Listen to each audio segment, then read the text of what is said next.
छत्तीसगढ़ के गृहमंत्री विजय शर्मा मीडिया से बात करते हुए दिख रहे हैं।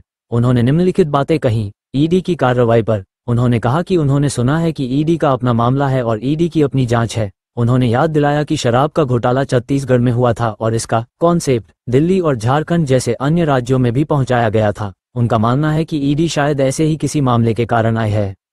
राहुल गांधी के बयान और बड़ी संस्थाओं पर। राहुल गांधी के बयान के संदर्भ में विजय शर्मा ने कहा कि देश की बड़ी संस्थाओं के बारे में इस तरह की बयानबाजी करने से देश का तंत्र कमजोर होता है। उन्होंने उस समय को याद करने को कहा जब इलेक्शन कमीशन से कांग्रेस ने क्या क्या काम कराए थे। उन्होंने 1975 या 77 कुछ अस्पष्टता है कि आपातकाल का भी जिक्र किया कि वह किस आधार पर लगा था। उन्होंने कहा कि पहले इलेक्शन कमीशन को कोई जानता भी नहीं था, लेकिन अब वह संवैधानिक तौर पर स्वतंत्र संस्था के रूप में काम कर रहा है। विपक्ष द्वारा लगाए गए आरोपों पर शराब घोटाले और दबाने की कोशिश। जब उनसे पूछा गया कि क्या विपक्ष आरोप लगा रहा है कि सरकार शराब घोटाले के मुद्दे को दबाने की कोशिश कर रही है, तो विजय शर्मा ने कहा कि शराब घोटाले का मुद्दा जनता उठा चुकी है और विपक्ष उसमें क्या विषय उठाएगा। उन्होंने कहा कि विपक्ष का काम ही है मुद्दे उठाना और वे उनका स्वागत करते हैं। उन्होंने ये भी कहा कि विष्णुदेव साई की सरकार में विपक्ष के किसी भी तार्किक विषय पर विरोध का स्वागत है। उन्होंने दोहराया कि ईडी सेंट्रल की संस्था है और वह पिछले भ्रष्टाचार के मामलों के आधार पर काम कर रही है। इसमें इस सरकार का कोई लेना देना नहीं है।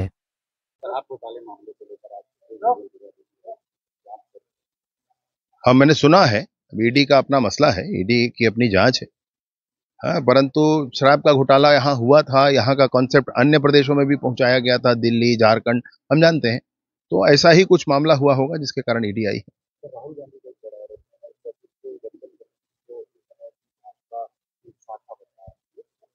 नहीं, मेरा इनसे यही कहना है कि देश की बड़ी संस्थाओं के बारे में इस तरह की बयानबाजी करने से देश का तंत्र कमजोर होता है। वो दिन याद कर लें जब इलेक्शन कमीशन से इन्होंने क्या क्या काम कराए थे, वो दिन याद कर लें 1977 का 75 का जब आपातकाल लगा था, किस आधार पर लगा था, वो दिन याद कर लें जब इलेक्शन कमीशन को जानता भी नहीं था कोई।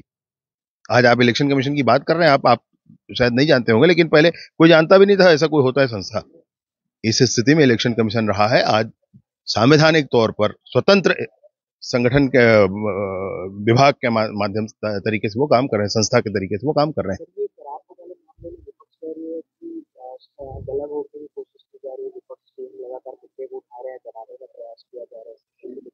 नहीं, शराब घोटाले के मुद्दे को वो क्या उठाएंगे भाई?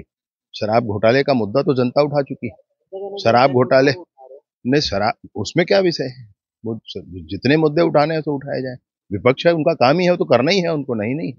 और स्वागत है हमारे यहाँ विष्णुदेव जी की सरकार में विपक्ष के किसी भी तार्किक विषय पर विरोध का स्वागत है, तो कोई विषय नहीं। लेकिन ये जो आरोप ये जो कर रहे हैं भाई, ईडी है सेंट्रल की संस्था। आपने उस समय जो भ्रष्टाचार वगैरह की बातें हुई थी उस पर आधार पर काम कर रही, उसमें इस सरकार का क्या लेन देन? चलिए, हो गया।